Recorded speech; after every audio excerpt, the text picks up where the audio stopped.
La visite a été entamée par le régiment des grands travaux téléphoniques à Al-Raya où le général de corps d'armée a suivi après la cérémonie d'accueil et en compagnie du général-major Abdelkader Leshrem, directeur central des transmissions et des systèmes d'information, une présentation globale donnée par le commandant du régiment sur l'usine de production des fibres optiques et des câbles à fibre optique.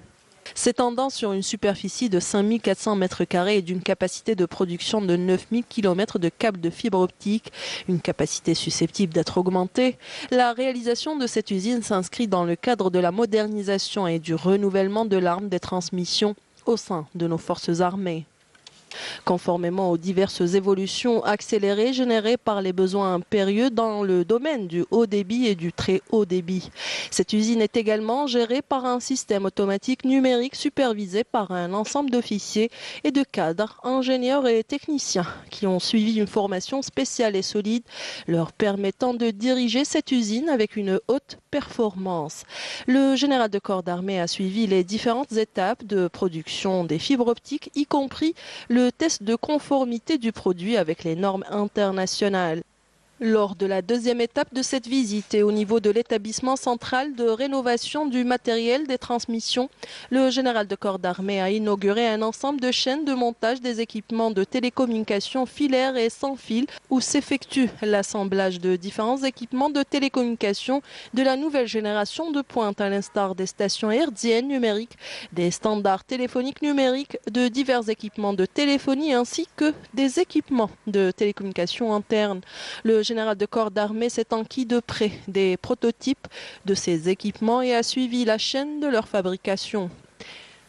Ensuite, le général de corps d'armée a rencontré les cadres et les éléments de l'établissement où il a prononcé une allocution d'orientation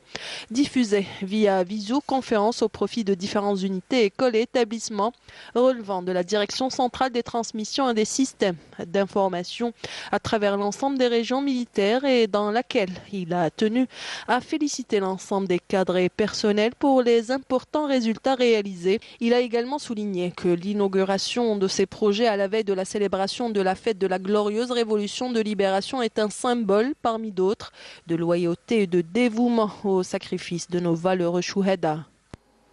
Ces grandes réalisations industrielles sont entièrement gérées par les mains d'officiers, de cadres, d'ingénieurs et de techniciens algériens. Ceci est un autre signe incontestable de l'attachement des fils de l'armée nationale populaire, digne héritière de l'armée de libération nationale, sous le haut et indéfectible patronage de son Excellence, Monsieur le Président de la République, chef suprême des forces armées, ministre de la Défense nationale, et de leur ferme et consciente détermination à suivre les pas de leurs valeureux aïeux qui ont bravé les obstacles, ont dompté l'impossible et ont su honorer leur peuple et le combler de gloire et de grandeur. Le général de corps d'armée a fait rappeler les efforts consentis pour la modernisation de l'arme de transmission, que ce soit en matière d'équipement et de développement ou en matière de la maîtrise des mécanismes d'emploi des différents équipements, voire même en matière de l'instruction et de la formation des potentiels humains qualifiés capables de dominer cette arme vitale. Avec cet élan que nos forces armées, avec toutes leurs composantes, ont pu maîtriser les tenants et les aboutissants des technologies de pointe et les employer dans plus d'un domaine industriel et ainsi garantir les facteurs de force et d'omnipotence, pas seulement en termes militaires, mais également avec tout ce que représentent ces fabrications militaires comme valeur ajoutée, de qualité pour notre tissu industriel national en particulier et sur le plan économique et social en général.